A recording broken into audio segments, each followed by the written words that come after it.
सारी दुनिया की ठोकर खा लो, सारी दुनिया के हाथ जोड़ लो, सारी दुनिया से निवेदन कर लो और उसके बाद भी तुम्हारी दुख की घड़ी समाप्त नहीं हो, तब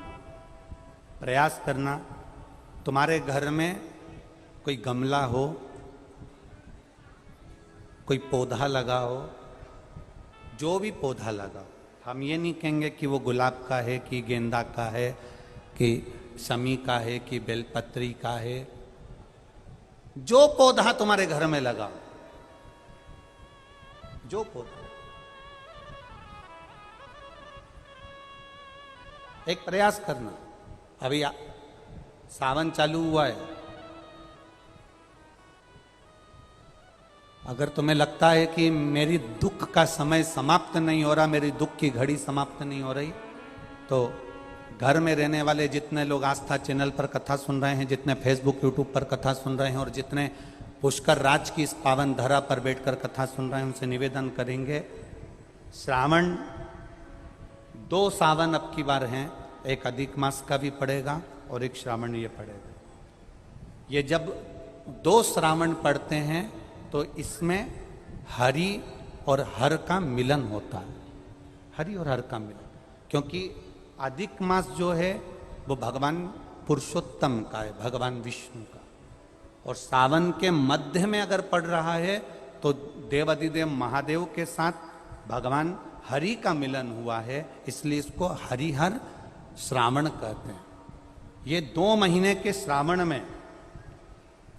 अगर मान लो एक दिन आपका निकल भी गया, 2 दिन आपके छूट भी गए,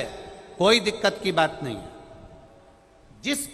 जो पेड़ तुम्हारे यहां लगा हो, जो पौधा तुम्हारे यहां लगा हो, जो वृक्ष तुम्हारे यहां लगा हो, जो क्यारा तुम्हारे यहां हो, कुंडी तुम्हारे यहां हो, उसी की मिट्टी को, उसी के पेड़ के नीचे, उसी पौधे के नीचे, उस मिट्टी को थोड़ा सा हाथ से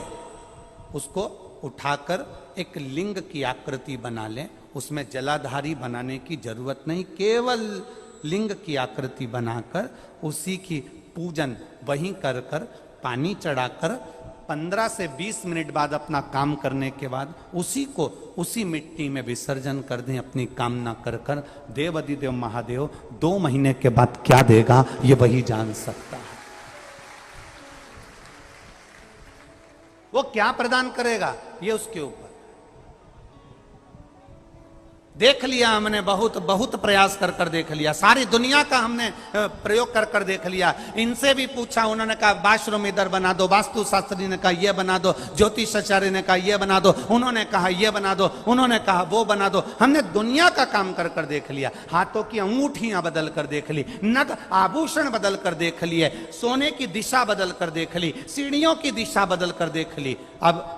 जब सारी दिशा बदल कर देख ली, सारा काम कर कर देख लिया, उसके बाद भी अगर हमारी ग्रह दशा नहीं सुधरे, हमने सबके दरवाजे जाकर देख लिया, देवी देवता उनके भी धोख धोख के देख लिया, पर जब भी अगर हमारी दशा ना सुधरे तो फिर कहीं मत जाना, महादेव के चरणों में जाकर बस उसकी आराधना में लग जाना, फिर वो संभाल लेगा।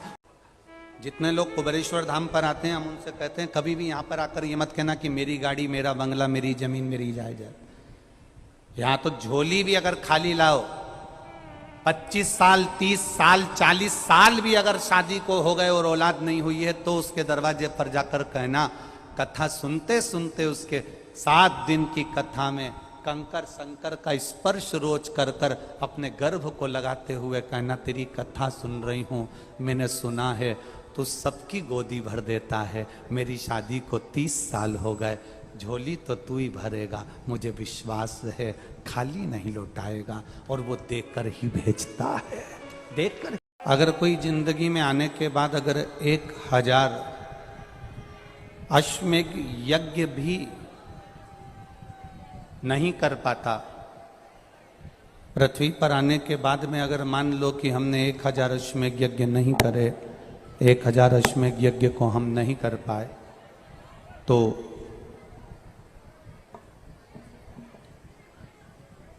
पद्म पुराण कहती है कि प्रयास करना, एक बार पुष्कर राज की भूमि पर आकर ब्रह्मा जी का दर्शन कर कर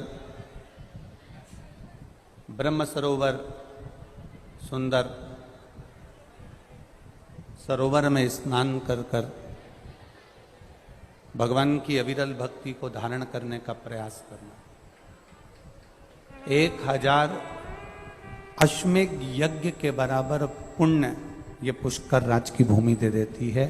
तीर्थों के गुरु की भूमि दे देती है।